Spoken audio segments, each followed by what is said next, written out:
Saya ingin ke Bang Daniel. Bang Daniel, itu tadi penegasan dari Bang Zaky bahwa saat ini memang tidak ada lah kekhawatiran itu. Tapi ini apakah ini bisa saja sebagai bentuk kekhawatiran di kedepannya pada saat ini sudah dilantik Pak Prabowo, takutnya ada seperti itu. Karena ada kata-kata bernegara di situ, Bang Daniel. Sampai berpesan mengingatkan kalau tadi kata Bang Zaky. Iya, mengingatkan malah. Ini teman-teman media hobi sekali bersama dengan teman-teman netizen mencari-cari bedanya dan celahnya perpecahan Pak Prabowo dan Pak Jokowi. Itu yang menurut saya tidak elok agaknya. Kok senang melihat pemimpinnya berpecah belah, padahal ketika pemimpinnya kompak itu adalah jalan baik untuk terjadinya pembangunan yang lebih baik. Itu pertama.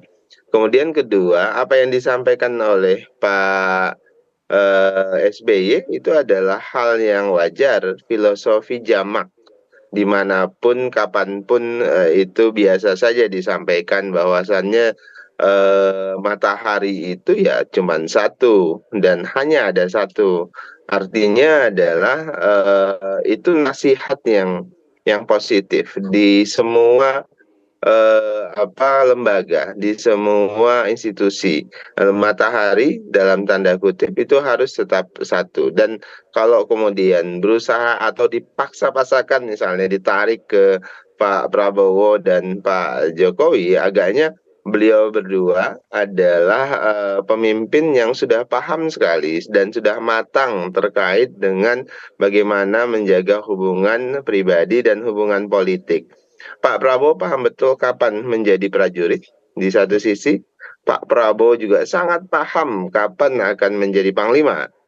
Pun demikian, Pak Jokowi tentu juga paham kapan beliau menjadi panglima penuh dan kapan menjadi prajurit, karena beliau berdua melalui banyak fase-fase kepemimpinan politik atau kepemimpinan di institusinya masing-masing. Jadi Mas Alfat, Mbak Maria, Pak Prabowo paham betul, ini saya tegaskan, paham betul kapan harus jadi prajurit dan kapan harus jadi panglima.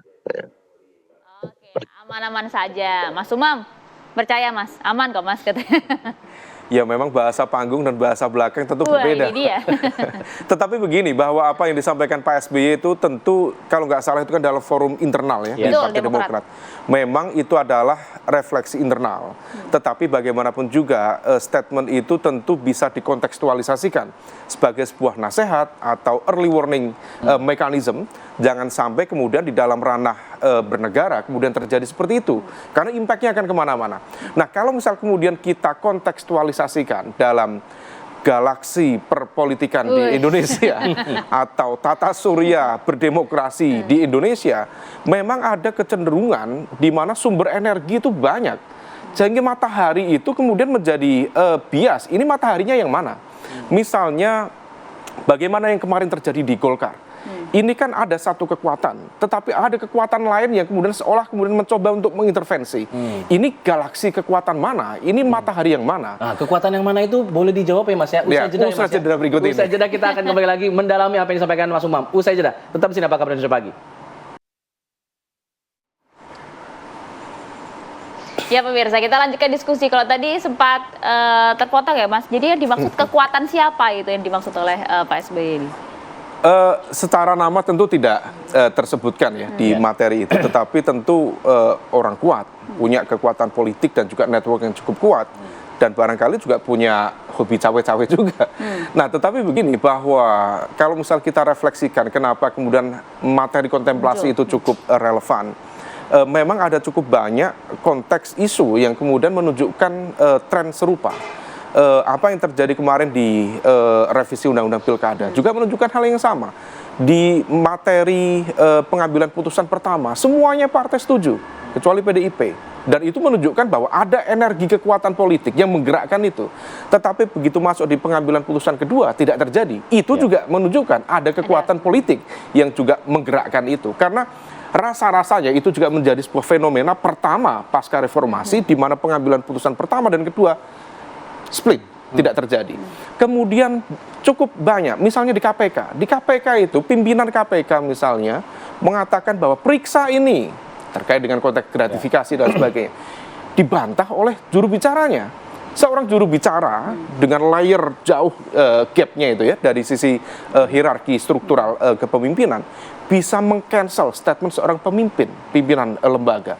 Ini juga, ini apa? Pasti ada dua kekuatan yang conflicting di situ. Nah, kalau misal kemudian itu terjadi, saya pikir impact-nya adalah terkait dengan efektivitas pemerintahan ke depan. Nah, Pak Prabowo sebenarnya apa yang disampaikan kemarin di rapat sidang paripurna terakhir ya, kabinet di IKN, ada sisi positif bagaimana Pak Jokowi mencoba untuk memberikan memfasilitasi ya proses transisi kekuasaan, jangan menciptakan kebijakan yang radikal dalam tanda kutip, bahkan kalau misalnya ada aturan-aturan baru yang perlu disiapkan ya disiapkan dulu. Tetapi di saat yang sama tentu kalau misal kemudian itu terjadi dalam konteks positif tentu itu harus diapresiasi. Tetapi kalau misal kemudian nanti dalam konteks kepemimpinan baru masih ada elemen kekuatan yang mencoba untuk mengontrol, mengintervensi, mempengaruhi dengan mekanisme apapun.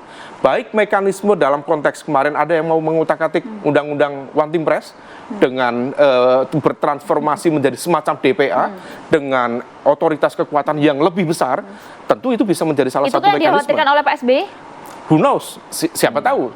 Di saat yang sama muncul juga spekulasi dalam konteks politik. Pak Jokowi misalnya atau putranya Mas Gibran yang akan menjadi wapres barangkali akan bertransformasi menjadi bagian dari elit kekuatan misalnya di Partai Golkar. Nah, kalau misal kemudian kita melihat struktur koalisi di KIM, satu-satunya kekuatan politik terbesar di KIM adalah Golkar. Karena Gerindra sendiri di bawah Golkar. Kalau misal itu bisa di-exercise, bisa saja itu kemudian menjadi alat kontrol yang bisa mendikte, mempengaruhi, dan mengintervensi bagaimana langkah kebijakan presiden baru ke depan. Saya ingin ke Bang Daniel. Bang Daniel, untuk menanggapi Mas Umam ini, apa yang kemudian dilihat di rapat kabinet kemarin, sepertinya selain memang harus diapresiasi, ada apa namanya keberlanjutan untuk kemudian dilanjutkan oleh pemerintah Prabowo, tapi di situ di sisi lain juga dilihat ada semacam kayak pemberian pengaruh untuk pemerintahan selanjutnya nih, Bang Daniel. Alfat, justru kalau kita lihat ini adalah model transisi yang sangat smooth. Dan model transisi ini perlu dicontoh oleh pemimpin-pemimpin berikutnya. Ini memberikan teladan positif. Terlepas nanti misalnya sikap politik atau pilihan politik para pemimpin kita berbeda. Idealnya apa yang dilakukan oleh Pak Jokowi dengan memberikan fasilitasi kepada suksesornya dalam hal ini Pak Prabowo itu adalah menjadi teladan, sehingga ketika Pak Prabowo nanti menjadi presiden dan sudah dilantik, maka Pak Prabowo sudah bisa mempersiapkan semua kepemimpinannya dengan baik.